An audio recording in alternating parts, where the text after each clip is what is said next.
In this episode of the Sitka Welsh Show, I'm so grateful to Ryan here in Nanaimo that owns the Edge Barber Shop.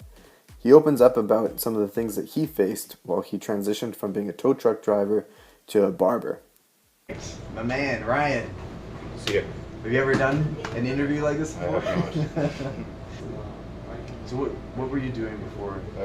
Before I was a barber, I drove truck most of my life. I drove a tow truck for almost 7 years, and I drove a big Grumman van for FedEx for about a year before I decided I was tired of driving and needed to do something different to be happy. So it was happiness based. I was, totally happiness based.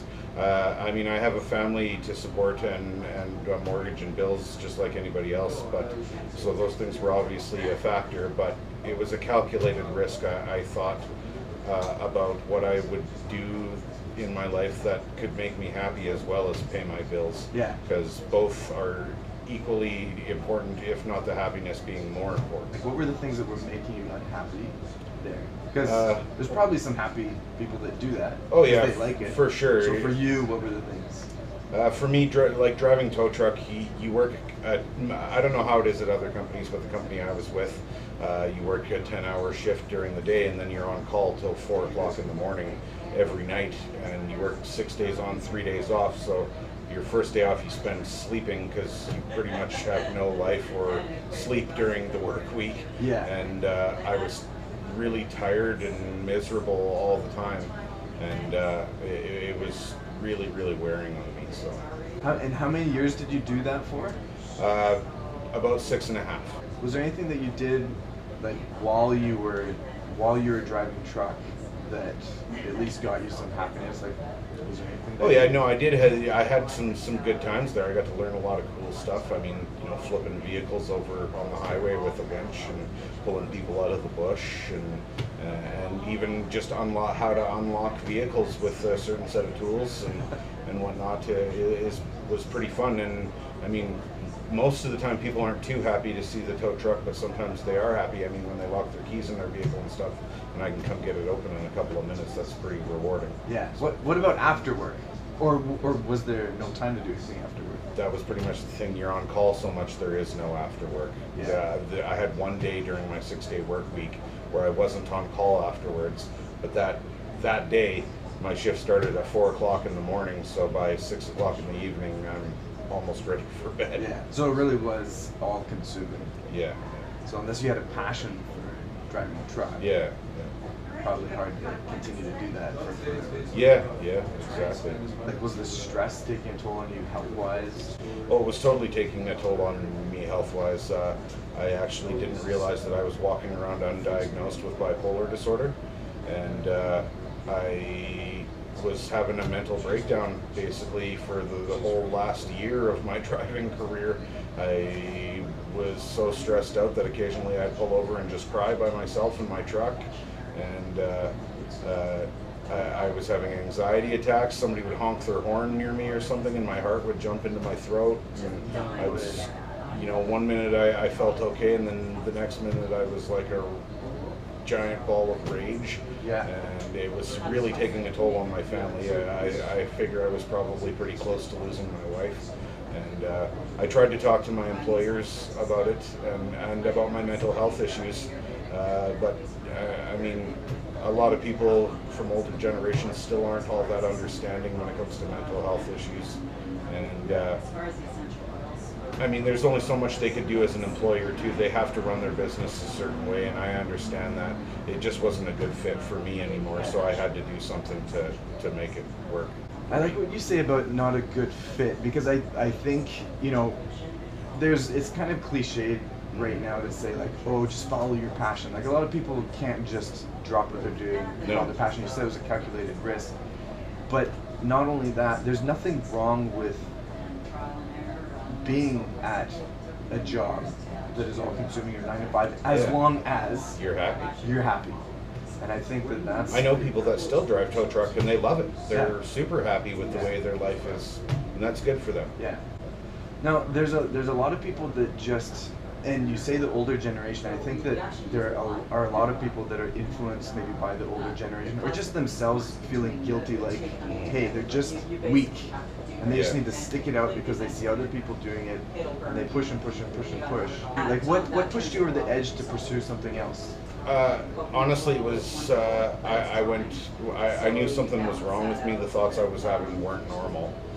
Like, I had thoughts of suicide and severe depression and just the mood swings, and I was having major paranoia, thinking everyone was out to get me or talking behind my back, and I know that wasn't the case. I knew in my head that those thoughts weren't legitimate and that I needed to talk to somebody about them before I let them get too far. So I went and talked to my doctor, and he sent me to a psychiatrist, and I talked to them, and I was diagnosed with bipolar disorder, and I tried some medication in the beginning, and it didn't work for me really. I got worse, in fact, and that is actually side effects of some of those medications. And but I didn't give up. I got on some other medication, and once I leveled out after about a month, my head started to clear up to the point where I could see what was causing me distress besides the mental illness. And like when I had the mental illness, I just felt trapped, and I didn't know where to go or what to do about it. Whereas as soon as I was medicated and thinking more clearly, I could see that I needed to do something and needed to change, because nobody was going to change for me. Would you say medication was one of the main It was a factors key. that allowed you to think a little more clearly to make some game plans going Oh, forward? it totally was. Before I was on medication, my brain was so disorganized. I couldn't keep up with my own life. Yeah. Everything felt overwhelming. If any small change in my life took place, it was like the end of the world. Yeah. And whereas after I got medication and left the driving industry, I cashed my pension out and paid for my schooling on my own, and because I knew a long time ago that hair cutting was something I wanted to do. Being 17, 18 years old in their late 90s there when I had originally thought about it, there was a bit of a stigma in the people that I was hanging out with, and I thought they would think less of me for cutting hair, which, I mean, stupid teenagers, that's what they worry about, is what their friends are going to think of them, right? Not even teenagers. Yeah, no, adults as well. Yeah, Yeah. I totally agree. That's not what's important in life. What's important in life is myself and my family, and my wife was skeptical in the beginning too, and so was I. Even I was scared. 33 years old and going back to school and totally changing careers from something I'd always known to something that was completely unknown was really scary. But I knew that if I didn't succeed, that would be a lot more detrimental to my life than if I tried as hard as I could to make it work. Yeah. And honestly, a lot of it is just luck. I'm lucky that I did have talent, and I'm lucky that I went to a great school with great teachers who took care of me, and that my wife supported me and my friends and family supported me. Yeah. Without any of that, I wouldn't have been able to do this. Yeah. I think that's amazing. I hope that, if anyone's watching, that they take an example from you, because I think you said there's a stigma with mental health in today's society. There totally is. And I think a lot of people may feel exactly like how you're feeling, like something's wrong with me, but they don't know what to do, they don't want to talk about it, don't feel like they can talk about it. When they do talk about it, it's kind of brushed off, like, oh, you just gotta suck it up. So thanks for sharing that. I had no idea. Nope. On the business side of things, so now we're kind of on the back end. It's still not easy. No. Running your own business. No, it's not super easy, but it's easier than doing something you don't like. Yeah. I love my job. I love my shop. I love coming here and cutting people's hair every day.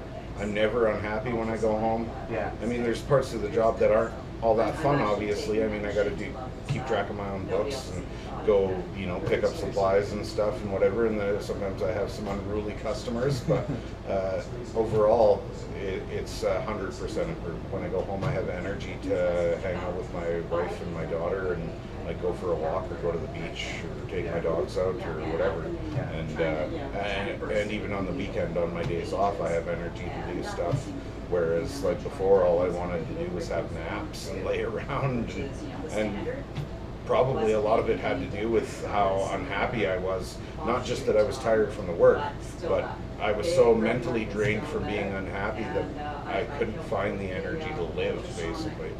How do you differentiate between just having a hard time and really knowing when it's time to go see a doctor or make a change? Well, a lot of it would, I would think, you know, it's just talking to people. And like honestly, talking about it now after I've been medicated is still cathartic for me to get things off of my chest and make it so it is normal to talk about. And like even before I went to my doctor, you know, I talked to a select few friends and family about some of the thoughts and feelings I was having, and you know, judging by their reactions, I could tell that these feelings weren't right, and that maybe I needed to seek professional help. And how long has the shop been open for? I've been open since September 1st of last year, so 2016. Awesome. How do you get clients? How do you grow the business? Well, in the beginning, I was just lucky enough that I had a small base because I was born in Nanaimo. I went to high school here, and I knew a lot of people, and a lot of it was from doing bad stuff when I was younger. Yeah. But luckily, I kept a lot of those contacts, and a lot of them were great friends still.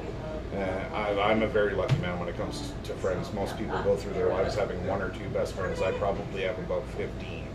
And that we spend a lot of time together all the time. And so in the beginning I had, you know, a small base, and it wasn't enough to sustain me, but I knew if I just was patient and kept doing what I was doing, that things would get better, and eventually they just did. Like I said, a lot of that is just luck.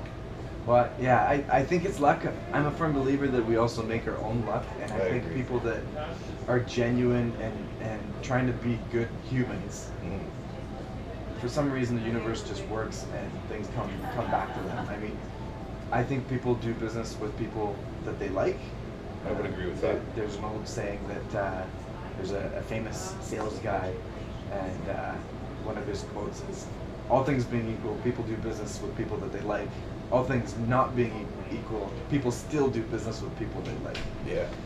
And I think what's inspiring about what you've shared is that you did something that you felt you needed to do regardless of what other people thought.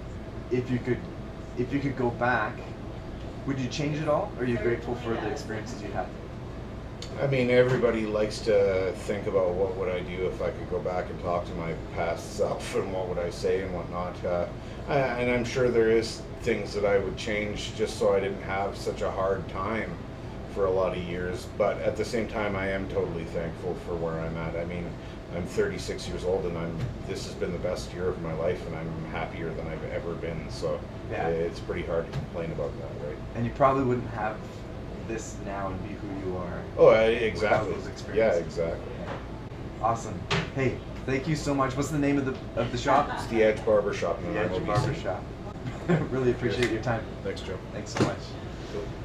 Awesome, man. Thanks genuinely from the bottom of my heart. Thanks for sharing that, because that's no worries, man. I like I said, it is something I like talking about, because I know there is people out there. I know I have friends that are still too scared to go talk to the doctor about things they're feeling and stuff. So if I can help people, that I think even if just one person sees that, that's in that same